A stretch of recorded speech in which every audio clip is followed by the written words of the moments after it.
तो अभी तक हमने बात करी कैसे मोहम्मद गौरी का पहला आक्रमण इस भारतवर्ष पर हुआ 1178 में। लोदरवा होकर, नाडोल होकर चंद्रावती पर आक्रमण किया, लेकिन यहां पर नाइकी देवी पहले से ही उपस्थित थी अपनी सेना को लेकर, और ऐसा जोरदार प्रहार मोहम्मद गौरी पर किया कि तुर्कों को भागने के लिए जमीन कम पड़ गई, मरुभूमि में होकर भागे। यहां मोहम्मद गौरी अपनी जान बचाता हुआ मुल्तान पहुंचा। उसको ये बात यहां पर अब समझ आ चुकी थी कि भारतवर्ष सोने की चिड़िया तो जरूर है, लेकिन उसके पहरेदार खूंखार सिंह की तरह हैं। किंतु ये सिंह जंगली नहीं है, इनके कुछ नीति नियम सिद्धांत हैं। अगर वो समझ लिए जाएं तो इस भारतवर्ष को बिना लड़े ही गुलाम बनाया जा सकता। यहां मोहम्मद गौरी समझ चुका था। मोहम्मद गौरी यहां अपनी हारों से सीख रहा है, लेकिन हमारे राजा यहां पर जीत कर, विजयी होकर निश्चिंत हुए आराम कर रहे हैं। अब यहां पर मोहम्मद गौरी ने अपनी हार के 1 साल बाद ही फिर से अपनी मुहिम शुरू कर दी और पेशावर पर जाकर आक्रमण किया। खुसरू मलिक से पेशावर छीन लिया। धीरे धीरे मोहम्मद गौरी अपना राज्य विस्तार करने लगा। एक निमंत्रण मिला यहां मोहम्मद गौरी को 1182 में जम्मू के राजा से। जम्मू राजा उस समय चक्रदेव थे। चक्रदेव ने मोहम्मद गौरी को आमंत्रित किया सहायता के लिए। कैसे? चक्रदेव परेशान थे। यहां पर एक खोखर जाति थी, खोखर जाति का बड़ा विद्रोह चल रहा था, और ऐसी ये जाति थी, बड़ी लड़ाका क्षत्रिय जाति थी। तो चक्रदेव यहां पर खोखर जाति का दमन करना चाहते थे, इसलिए मोहम्मद गौरी के साथ संधि की। ये दूसरे राजा हैं जिन्होंने मोहम्मद गौरी के साथ यहां पर संधि की। ये खोखर जाति कौन सी है? कुछ एक इतिहासकार तो ये भी मानते हैं कि पृथ्वीराज चौहान ने मोहम्मद गौरी को नहीं मारा, वरन 1206 में पृथ्वीराज चौहान के करीब 14 साल बाद एक खोखर जाति के ही किसी वीर सैनिक ने मोहम्मद गौरी का अंत किया था, उसकी हत्या की थी। तो खोखर जाति, कुछ लोग दावा करते हैं कि ये जाट जाति थी। जाट का मतलब मैं आपको पहले बता चुका हूं कि हिंदू संगठित हुए, धर्म को बचाने के लिए जत्थे के रूप में आए तो जाट कहलाए। आज ये जाट समुदाय बहुत बड़ा है, तो इसके बारे में अंत में चर्चा करेंगे। लेकिन यहाँ पर खोखर जाति के भय से जम्मू का राजा मिल गया मोहम्मद गौरी से। सियालकोट पर अधिकार हो गया मोहम्मद गौरी का। यहाँ पर सेनापति हुसैन को सियालकोट का सूबेदार नियुक्त किया। इसके बाद मोहम्मद गौरी मुड़ा दक्षिण सिंध की ओर, सतलज के क्षेत्र में, क्योंकि यहाँ पर मोहम्मद गौरी जितने भी छोटे छोटे राज्य हैं उन सबको अपने में मिला लेना चाहता है, ताकि ताकतवर हो जाए और फिर जाकर वो बड़े राज्यों से भिड़ सके। इसी में मोहम्मद गौरी के दूत पहुंचे। ये कौन सा राज्य है? ये सतलज के जितने भी राज्य थे वो अभी तक हिंदू थे। दूत पहुंचे इन छोटे छोटे राजाओं के पास। एक ही फरमान था, या तो आकर मोहम्मद गौरी को समर्पण कर दो, या फिर ऐसे मिटा दिए जाओगे जैसे कभी अस्तित्व में थे ही नहीं। तब यहाँ के कुछ एक राजा चंद्रराज को अपना अध्यक्ष नियुक्त करके निकलते हैं सहायता के लिए। ये बात मिलती है आपको हमीर महाकाव्य में। नैनचंद्र सूरी इस बात का जिक्र करते हैं। ये महाराज चंद्रराज ही कुछ एक राजाओं को, सामंतों को लेकर, क्योंकि ये झुक नहीं सकते, समर्पण नहीं कर सकते मोहम्मद गौरी के सामने, तो सहायता लेने के लिए बड़े राज्यों की तरफ आते हैं। पहले पहुंचते हैं चालुक्य राजधानी पाटन में। तो पहले पाटन क्यों पहुंचे? क्योंकि यहां पर चालुक्य पहले पराजित कर चुके हैं मोहम्मद गौरी को, और ये शत्रुता पहले बन चुकी है। तो यहां पर राजा चंद्रराज को ये उम्मीद थी कि चालुक्य मदद करेंगे, सहायता करेंगे, लेकिन वहां पर चालुक्यों ने इसमें कोई रुचि नहीं दिखाई। व्यर्थ ही वो अपनी सेना को लेकर सिंधु सतलज के द्वार तक नहीं जाना चाहते थे, ये उनको व्यर्थ लग रहा था। तब यहां पर महाराज चंद्रराज अपने सभी राजाओं को लेकर दूसरी आशा में निकलते हैं चौहान राजधानी अजमेर की ओर। अब यहां अजमेर में क्या हो रहा है? यहां पृथ्वीराज चौहान को 1 वर्ष व्यतीत हो चुका है महोबा से युद्ध किए, और इसी चंदेलों पर विजय ने, भंडानकों के दमन ने पृथ्वीराज चौहान की छवि को आर्यावर्त में एक सशक्त शासक के रूप में उभारा है। और इसका लाभ क्या हुआ? जो भी छोटे मोटे राज्य थे, सामंत थे, वो आकर सपाद लक्ष्य में मिलने लगे, पृथ्वीराज चौहान के साथ संधि करने लगे, समर्पण करने लगे। जैसे अनेक नदियां बहकर समुद्र में मिलती हैं, वैसे ही यहाँ पर सपाद लक्ष्य भी सशक्त बनता जा रहा था, बढ़ता जा रहा था। लेकिन जल्द ही यहाँ पर पृथ्वीराज चौहान को एक द्वार रक्षक की भूमिका भी निभानी थी। तो चंद्रराज अपने साथी राजाओं के साथ अजमेर में पहुंचे, लेकिन अजमेर में उस दिन जन्म दिवस मनाया जा रहा था सम्राट पृथ्वीराज चौहान का, और इसी उपलक्ष्य में ये संपूर्ण अजमेर नगरी ऐसी सजी हुई थी जिसका सौंदर्य देख इंद्र भी मोहित हो जाए। तब चंद्रराज पहुंचते हैं सम्राट के पास। यहाँ पर पृथ्वीराज चौहान गुरुकुल आए हुए हैं, सरस्वती कंठाभरण विद्यापीठ, जहां पर 10,000 विद्यार्थी उस समय पढ़ते थे, और यही वो गुरुकुल था जो दूसरी मस्जिद इस देश की बाद में बना, जो कुतुबुद्दीन ऐबक ने बनाया है, जिसको ये दुष्ट 2.5 दिन का झोपड़ा कहते हैं। 2.5 दिन में बनाया था, ये हमें पढ़ाया गया। 2.5 दिन में बनाया नहीं था, 2.5 दिन में इसको तोड़ा था। तो यही वो सरस्वती कंठाभरण विद्यापीठ था जिसकी शोभा नालंदा जैसी थी, विक्रमशिला जैसी थी, तक्षशिला जैसी थी। ऐसा ये भव्य गुरुकुल था। तब यहीं पर भेंट होती है सम्राट पृथ्वीराज चौहान की चंद्रराज से। तब यहाँ पर चंद्रराज ने भेंट देनी जन्म दिवस के अवसर पर। तब पृथ्वीराज चौहान ने आतिथ्य सत्कार किया यहाँ पर चंद्रराज का। तब चंद्रराज पृथ्वीराज चौहान से बोले, महाराज मुझे अपने आने का कारण आपको बताना है। तब यहाँ पर पृथ्वीराज चौहान बोले, हम अतिथियों से इतनी जल्दी आने का कारण नहीं पूछते, और अतिथियों से आने का कारण पूछना कोई सभ्यता भी नहीं है। अभी कुछ दिन आप हमारा आतिथ्य ग्रहण करो, फिर आराम से कारण जानेंगे, जल्दी किस बात की है। लेकिन यहाँ पर चंद्रराज गंभीर हो गए। सम्राट, अब विश्राम का समय नहीं रहा। हमने कभी अपने प्राण लगाए थे आपके ही ताऊ श्री विग्रहराज चौहान के साथ इस भारतवर्ष से म्लेच्छों को खदेड़ने के लिए, इस भारतवर्ष को पूर्णतः इन तुर्कों से मुक्त करने के लिए। लेकिन वही तुर्क अब ताकतवर हो रहे हैं। मोहम्मद गौरी सिंध पार कर चुका है, सतलज उसके निशाने पर है। महाराज अब आराम का समय नहीं है। ये समाचार सुनते ही पृथ्वीराज चौहान गंभीर हो गए। तत्क्षण दरबार लगाने का आदेश देना। यहाँ पृथ्वीराज चौहान अपने महल में उपस्थित हुए। दरबार में आकर उनके सभी मंत्री, सामंत, सेनापति अपने अपने आसनों पर विराजमान हुए, और उस राजसभा के मध्य में एक उच्च स्वर्ण सिंहासन पर सम्राट बैठे हैं। जैसे कभी सम्राट विक्रमादित्य अवंतिकापुरी में विराजे होंगे, वैसे यहाँ पर पृथ्वीराज चौहान अजमेर में अवस्थित हैं। तब सम्राट ने राजा चंद्रराज को आज्ञा देनी। आज्ञा पाकर चंद्रराज उपस्थित हुए सभा के मध्य में अपने उद्बोधन के लिए। चंद्रराज यहाँ एक अनुभवी व्यक्ति हैं। वे जानते हैं कि चालुक्यों से सहायता प्राप्त करने का एक मौका वो गंवा चुके हैं। अगर चौहानों से भी सहायता नहीं प्राप्त कर पाए तो या तो मोहम्मद गौरी को समर्पण करना पड़ेगा या फिर लड़ते हुए मिट जाना होगा। तब चंद्रराज अपने पूरे जोश और उत्साह के साथ उस चौहान सभा में गरजते हुए बोले, सम्राट आपकी जय हो। आपने दिग्विजय का संकल्प लिया है, लेकिन मेरी शुभकामना है कि एक दिन आप अश्वमेध यज्ञ भी करो। सम्राट, आप जिस सिंहासन पर बैठे हैं उस पर एक से एक प्रतापी चौहान शासक बैठकर इस सिंहासन को धन्य कर चुका है, जिनमें आपके पूर्वज दुर्लभ राज गोविंद राज चौहान, जिनके भय से महमूद गजनवी ने अपनी सेना का रास्ता ही बदल लिया था। ऐसे प्रतापी शासक, ऐसे आपके दादा अर्णोराज चौहान, जिन्होंने अपनी सेना के घोड़ों को सिंधु नदी में जाकर पानी पिलाया, ऐसे प्रतापी आपके पूर्वज हुए। ऐसे वो विग्रहराज चौहान हुए जिन्होंने इस भारत भूमि को, इस संपूर्ण आर्यावर्त को तुर्कों से मुक्त किया, तभी अजमेर का छत्र धारण किया। ऐसे वो प्रतापी राजा, और उसी सिंहासन पर महाराज आप अवस्थित हो। ये भारतवर्ष का भाग्य टकटकी लगाकर आपकी ओर देख रहा है।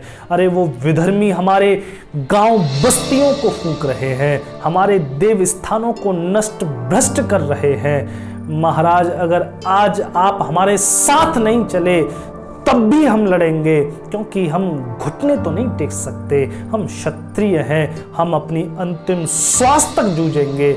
लेकिन ध्यान रहे, एक दिन वो भी आएगा जब वो तुर्क इतना ताकतवर होगा कि चौहानों को चुनौती दे सके, तब वो रण मैदान सजाएगा चौहानों के लिए। महाराज, मेरा आपसे बस यही निवेदन है, आप अपने पूर्वजों की इस परंपरा का अनुपालन कीजिए। जब ऐसा जोरदार भाषण यहाँ पर राजा चंद्रराज ने दीना, सम्राट तमतमाकर अपने आसन से खड़े हो गए। कोई सेनापति, मंत्री, सामंत कुछ कहता, उससे पहले ही पृथ्वीराज चौहान गरजते हुए बोले, हम आज इस भरी सभा में प्रतिज्ञा करते हैं, जैसे हमारे पूर्वजों ने इस माटी की रक्षा के लिए अपने प्राण लगा दिए, वैसे ही हम इस धरती को, इस आर्यावर्त को तुर्कों से रहित कर देंगे, तुर्कों से विहीन कर देंगे, और तब तक नहीं लौटेंगे जब तक मोहम्मद गौरी की छाती में अपना भाला नहीं उतार देते। जब ऐसी प्रतिज्ञा सम्राट ने कर ली नहीं, तब फिर बेचारा कोई और क्या ही कहता। तब यहाँ पृथ्वीराज चौहान ने आज्ञा दी नहीं, सेना को तैयार करो, हम विगत 15 दिनों के भीतर ही कूच करेंगे। तब दूत दौड़ाए गए, जितने भी सामंत थे अपनी अपनी सेना लेकर यहाँ अजमेर में उपस्थित होने लगे। 15 दिनों के भीतर ही यहाँ अजमेर का ये मैदान भर गया सैनिकों से, हाथी, घोड़े और ऊंटों से। ये 15 दिन के बाद बड़े ही शुभ मुहूर्त में पृथ्वीराज चौहान अपने आदि भयंकर हाथी पर बैठकर अपनी सेना को लेकर निकलते हैं सतलज की ओर। इसका पहले नाम शतद्रु था। ये युद्ध एक्चुअली में हुआ है सिंधु और सतलज के बीच में। एग्जैक्ट कहां पर हुआ इसका पता नहीं चलता, लेकिन यहां पर वीरेंद्र सिंह राठौर हमीर महाकाव्य को विश्लेषण करके बताते हैं कि ये युद्ध जरूर सतलज और सिंधु के मैदान में हुआ होगा। ये सम्राट पृथ्वीराज चौहान सतलज को पार करके अपना शिविर लगाते हैं। वहां पर मोहम्मद गौरी को पहले ये खबर मिल चुकी थी, मुल्तान में चौहान सेना निकल चुकी है। मोहम्मद गौरी को तो इसका विश्वास ही नहीं था कि कोई राजा भारतवर्ष का स्वयं आक्रमण करने आएगा। लेकिन यहाँ पर पृथ्वीराज चौहान एक महत्वाकांक्षी राजा थे, शासक थे। वे अपने देश के लिए भी तत्पर थे, समर्पित थे, इसीलिए तो उन्हें सम्राट कहते हैं। अब यहाँ पर मैं थोड़ी सी बात ये करूंगा कि बहुत सारे भाई आकर कमेंट ये करते हैं कि महाराज आप कैसी गलत जानकारी दे रहे हो। मोहम्मद गौरी और पृथ्वीराज चौहान में कोई 16 युद्ध नहीं हुए, केवल 2 युद्ध हुए थे। एक पहला तराइन का युद्ध, एक दूसरा तराइन का युद्ध। पहले में वो जीत गए, दूसरे में हार गए। बहुत से लोग आते हैं और यही कमेंट करके जाते हैं। तो मैं उनको बता दूं कि आपने एनसीईआरटी की जो बुक्स पढ़ी है आप उनके हिसाब से बता रहे हो, लेकिन आप एनसीईआरटी के अलावा भी अगर आप इतिहास को पढ़ोगे तो सच्चाई आपको पता चली। क्योंकि एनसीईआरटी में क्या बताया गया, एनसीईआरटी ने ये भी नहीं बताया कि 1178 में ये मोहम्मद गौरी यहाँ से मार खा के जा चुका है। वो भी हमारी महारानी चालुक्य रानी नायकी देवी के नेतृत्व में। कितनी बड़ी बात है, भरे पड़े हैं शिलालेख पूरे चालुक्य साम्राज्य के इस शौर्य गाथा से, लेकिन इसकी चर्चा ही नहीं करी। तो हमें तो चर्चा कभी बताई नहीं जाती कि हमने कभी शौर्य भी प्रकट किया है। तो यहाँ पर मैं कुछ एक इतिहास के रेफरेंस से आपको बताऊंगा कि मोहम्मद गौरी और पृथ्वीराज चौहान में कितनी बार युद्ध हुआ। अपना इतिहास थोड़ा सा पढ़ो। प्रबंध चिंतामणि में बताया है कि मोहम्मद गौरी को पृथ्वीराज चौहान ने 23 बार हराया। मैंने 16 बार तो कम बताया, तो 23 बार बताया है। 23 बार बंदी बनाया और मुक्त कर दिया। पृथ्वीराज रासो 21 बार बताया है। सुरजन चरित्र में 21 बार बताया है।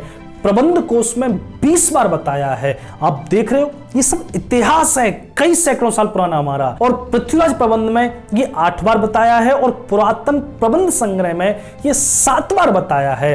और अंत में जो हमीर महाकाव्य नैनचंद सूरी ने लिखा है उसमें 7 बड़े युद्ध बताए हैं और अंत में आकर ये 8वां युद्ध होता है जिसमें पृथ्वीराज चौहान हार जाते हैं। तो आप मिनिमम भी करोगे तो कितना मिनिमम करोगे? ये सभी इतिहासकार अलग अलग हुए हैं, अलग अलग सोर्सेस से बात कह रहे हैं, तो ये सभी झूठ नहीं बोल सकते। एक युद्ध कैसे होगा? यहां मोहम्मद गौरी 1178 में आक्रमण कर रहा है, फिर आप कह रहे हो साहब वो सीधा 1191 में जाकर आक्रमण करता है। पगला गया है ये, नहीं पगला गया भैया, वो बार बार आक्रमण कर रहा है। 1 साल के भीतर ही मोहम्मद गौरी पेशावर पर जाकर आक्रमण कर देता है। तो आप कहते हो क्या वो चुपचाप बैठा रहा, यहाँ पर 10, 12 साल, 13 साल चुपचाप बैठा रहा? आप कहते हो मुस्लिम इतिहासकार नहीं लिखते, तो मुस्लिम इतिहासकार तो तराइन के पहले युद्ध के बारे में भी नहीं लिखते। बहुत से इतिहासकार हैं मुस्लिम इतिहासकार जो सीधा बताते हैं कि मोहम्मद गौरी ने जाकर पृथ्वीराज चौहान को बड़े ही शूरवीरता से हरा दिया। क्यों? क्योंकि यहां पर मुस्लिम इतिहासकारों को अगर आप एक ध्येय समझोगे, वो कभी भी अपने सुल्तान की बेइज्जती नहीं कर सकते। हम में उनमें क्या डिफरेंस है? हम महाभारत लिखते हैं, व्यास जी महाराज तो वहां पर खुल के बताते हैं कि पांडवों में ये कमी है, कौरवों में ये कमी है, इस राजा में ये कमी है। यहाँ का जो भी इतिहास है, हम तो इतिहास मानते नहीं थे, शास्त्र मानते हैं, लेकिन हमारे जितने भी ऋषियों ने भी इतिहास अगर लिखा है तो निष्पक्ष होकर लिखा है। लेकिन मुस्लिम इतिहासकार हमेशा पक्षपात में रहे हैं, इसलिए वो नहीं बात करते कि 1178 में कैसे भागा था मोहम्मद गौरी। बस एक छोटी सी लाइन लिख के कह देते कि हाँ एक युद्ध हुआ था, इसमें थोड़ी सी पराजय हो गई। नहीं लिखते। झूठा इतिहास लिखने की परंपरा है इन इतिहासकारों। मैं क्यों कह रहा हूं? अगर आप बाबर की आत्मकथा पढ़ोगे तो बाबर में चौंक गया था। बाबर लिखता है कि यहां हिंदुस्तान के लोग खाना बनाना नहीं जानते, स्वाद कैसा होता है ये लोग नहीं जानते। उस बावले को ये बताया जाए कि इस हिंदुस्तान के लोग हजारों सालों से पूरी दुनिया को मसाले एक्सपोर्ट कर रहे हैं, हम स्वाद नहीं जानते, हम खाना बनाना नहीं जानते, कैसे कह सकता है? और दूसरी बात वो लिखता है कि यहां ये भारतवासी बड़े ही गंदगी से रहते हैं, बड़े गंदे रहते हैं, बहुत गंदगी है। झूठी बात। क्यों? क्योंकि इससे 1000 साल पहले आया हुआ, 800 साल पहले आया हुआ जो नालंदा यूनिवर्सिटी में आया था, जो हमारा हिंदुस्तान था, जो हर्षवर्धन के समय आया था, सम्राट हर्षवर्धन के समय, वो अपनी डायरी में लिखता है कि भारतवासियों से सीखना चाहिए पूरे विश्व को कि स्वच्छ कैसे रहा जाए, साफ सफाई से कैसे रहा जाए। यहां बाबर लिख रहा है कि हम साफ सफाई से नहीं रह रहे। तो ये इनको झूठा इतिहास लिखने, क्योंकि ये जानते हैं कि जो आप लिख दोगे आगे आने वाली पीढ़ी उस पर विश्वास करेगी। तो सुपीरियरिटी अपने में डालो और दूसरी तरफ इंफीरियरिटी कॉम्प्लेक्स डाल दो, इनको इतना हीन बना दो कि ये कभी खड़े होकर न कह पाए। इतना हीन बना दिया है आपको। और 1947 के बाद तो गजबी हो गया। हमारे जो शिक्षा मंत्री बने बैक टू बैक, उन्होंने इतनी हीन भावना तुम्हारे भीतर भर दी है। और मुझे बड़ा आश्चर्य होता है कि कोई, चलो ठीक है, कोई पाकिस्तानी आकर कहे, बांग्लादेशी आकर कहे कि साहब हमने 2 युद्ध लड़े, तराइन के और दूसरे युद्ध में आपको हरा दिया, लेकिन हमारे हिंदुस्तान के लोग, हिंदू आकर कहते हैं कि हम 2 युद्ध लड़े, आप बकवास कर रहे हो। भैया पढ़ो अपना इतिहास, तब पता चलेगी कि हमने कितने युद्ध लड़े और कितने युद्ध हम विजयी रहे। तब यहाँ पर सम्राट पृथ्वीराज चौहान अपना शिविर लगाकर उपस्थित है सतलज पर।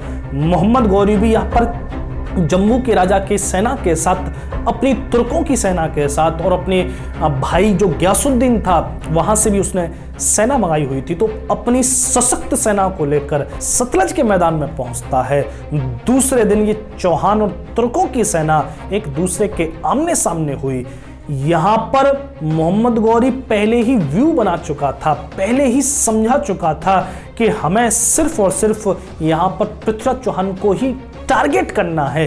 कैसे ही पृथ्वीराज चौहान घायल हो जाए, कैसे भी उनका आदि भयंकर हाथी घायल हो जाए, क्योंकि उससे पहले उसके पूर्वज क्या कर रहे थे। महमूद गजनवी ने क्या किया था, राजा आनंदपाल कैसे हार गए, जीते हुए युद्ध को हार गए। इसके बारे में सभी शिलालेख भी कह रहे हैं कि जीते हुए युद्ध को हार गए केवल हाथी के घायल होने से, वरना इतिहास ही बदल जाता। लेकिन इतिहास को कुछ और ही मंजूर होता है। तो यहां पर मोहम्मद गौरी अपना व्यू रचना करके उपस्थित है। लक्ष्य है कैसे भी पृथ्वीराज चौहान घायल हो। दोनों ओर ही रणदुंदुभियां बज गई, नगाड़े बज गए। यहां तुर्क और चौहान एक दूसरे की ओर तोड़ पड़े। हर हर महादेव के नारे के उद्घोष से वो आकाश गूंज रहा था। बड़ा ही भयंकर समर चलने लगा। रण की मोहर बाजन लागी, रणका हो लगा व्यवहार। यहाँ पर सेनापति चामुन राय, यहाँ सेनापति स्कंद और भुवनेक मल्ल अपनी अपनी सैन्य टुकड़ी को लेकर तुर्कों को धूल में मिला रहे थे। तब धीरे धीरे ये समर भयंकर होने लगा और एक प्रहर में ही वो सिंधु सतलज की भूमि, वो मैदान सबों से पट गया। अनेकानेक हाथी घोड़े उस रणभूमि में धराशायी हुए पड़े थे। यहां पर पृथ्वीराज चौहान अपने हाथी पर चढ़कर एक सशक्त नेतृत्व दे रहे हैं अपनी सेना को। लेकिन यहां मोहम्मद गौरी ने ऐसा व्यूह रचना की थी कि चौहान सेना अति उत्साह में उस व्यूह में प्रवेश कर गई। अब यहां पर चौहान सैनिकों को समझ नहीं आए इस व्यूह को कैसे तोड़ा जाए। धीरे धीरे चौहान सेना उस व्यूह में पिसने लगी, वीरगति पाने लगी। और फिर एक क्षण ऐसा आया कि तुर्कों की सेना भारी पड़ गई चौहान सेना पर। चौहानों के पैर उखड़ने लगे। ऐसा दृश्य जब पृथ्वीराज चौहान ने अपने हाथी पर से देखा, एकदम से क्रोध से तमतमा गए। अपने हाथी से कूदकर नीचे आए, अपना समर्जित घोड़ा लीना, अपनी सैनिक टुकड़ी को लिया और सीधे घुस गए तुर्कों में। यही वो एक क्षण था, पूरी चौहान सेना में खबर फैल गई। पृथ्वीराज चौहान अकेले घुस गए, सम्राट अकेले प्रवेश कर गए तुर्कों में। बस इतना सुनना बाकी था। अब युद्ध जीत या हार का नहीं था, अब चौहान सैनिकों के लिए ये युद्ध हो गया था अपने सम्राट का, अपने राजा का। अपने राजा के लिए तो हम प्राण भी दे देंगे। तब जो सैनिक रणभूमि से विमुख हो रहे थे, अब वो भी अपनी तलवार लेकर जूझने पहुंच गए। संपूर्ण सेना में उत्साह आ गया और इसी उत्साह के आवेग में ये तुर्क बह गए। भयंकर मारकाट चलने लगी। यहां पृथ्वीराज चौहान सीधे पहुंचे मोहम्मद गौरी के पास, लेकिन पृथ्वीराज चौहान के हस्त लाघव के सामने मोहम्मद गौरी कहां टिक पाता। वहां मोहम्मद गौरी ने अपना घोड़ा लेकर भागने की कोशिश की, लेकिन चौहान घुड़सवारों ने धनुष की डोरियां डालकर उसको नीचे गिरा लिया। यहां पर जैसे ही ये खबर फैली कि मोहम्मद गौरी कैद हो गया, बाकी तुर्की सेना के भी पैर उखड़ गए। ये तुर्क भागने लगे। मोहम्मद गौरी को कैद करके यहां सम्राट के सामने उपस्थित किया। अब यहां पर मोहम्मद गौरी अच्छे से जानता था कि ये राजा मारते नहीं है, इसको पता थी कि इनसे कैसे बचना है। तब यहां पर मोहम्मद गौरी घुटनों के बल बैठकर सम्राट को बड़े ही अदब से प्रणाम करता है। जब ऐसे घुटनों पर बैठे और सर झुकाए समर्पित हुए मोहम्मद गौरी को सम्राट ने देखा तो क्या किया जाए, क्योंकि हमने कभी भी शरण आए हुए पर वार नहीं किया, उसकी गर्दन नहीं उतारी। गर्दन किसकी उतारी गई? बहुत सारे भाई कमेंट करते हैं कि अपने भाइयों की गर्दन उतार दी पृथ्वीराज चौहान ने, उनकी उतारी जो झुके नहीं। यहां पर तो ये पहले से साष्टांग हुआ पड़ा है मोहम्मद गौरी की, भैया माफ कर दो, ये गलती हो गई, अब नहीं होगा। पृथ्वीराज चौहान क्या करे समझ में नहीं आ रहा, क्योंकि नीति नियम के विरुद्ध है। यहां मोहम्मद गौरी जानता था कि ये नियम के विरुद्ध नहीं जाएंगे। तब यहां पर पृथ्वीराज चौहान ने अपने सभी मंत्री सामंतों के साथ बैठक की, क्या किया जाए, क्योंकि इसको मारा तो जा नहीं सकता, क्योंकि पहले से ही साष्टांग हुआ पड़ा है। फिर क्या करना चाहिए? तो सभी ने मंत्रणा की और एक मत से कहा, महाराज इसे मारना तो उचित नहीं है, नीति विरुद्ध है, लेकिन आप इससे कर वसूल सकते हैं। अगर आप इससे कर लेंगे तो आर्यावर्त में आपकी प्रतिष्ठा बढ़ जाएगी, आपकी एक अद्भुत छवि बनेगी, क्योंकि आपके यहाँ गजनी से कर आएगा। तब यहाँ पर पृथ्वीराज चौहान ने कर के बदले मोहम्मद गौरी को छोड़ दिया। कितनी बड़ी गलती हमने यहाँ पर कर दी नहीं। और आपको जानकर आश्चर्य होगा कि हर साल कर आता था, मोहम्मद गौरी हर साल कर भेजता था। ये हमारे इतिहास में लिखा पड़ा है, लेकिन देखने की फुर्सत किसी को हो तो देखे। अगर फुर्सत नहीं है आपके पास तो मैं हूं आपको बताने के लिए। ये सब रेफरेंसेस है, तथ्यात्मक है, कोई मैं मनगढ़ंत नहीं कह रहा। और इसमें भी एक आगे घटना घटी, उसकी चर्चा मैं अगली वीडियो में करूंगा। और अगली वीडियो में फिर हम प्रवेश करेंगे कैसे पृथ्वीराज चौहान का विवाह संयोगिता से हुआ। तो बड़ी ही रोचकपूर्ण वो गाथा आने वाली है, आप सभी जुड़े रहें। आला उदय जैसी शौर्य गाथा शायद आपको ये न लगे, क्योंकि इसमें काव्य की कमी है। हालांकि मैं पृथ्वीराज रासो से बहुत सारा काव्य इसमें लेके भी आने वाला हूं, लेकिन फिर भी इतिहास की ये जानकारी बहुमूल्य है। इसे लीजिए और अपने मित्रों में भी इसको जरूर शेयर कीजिए। बहुत बहुत धन्यवाद आप सभी का। जय श्री राम।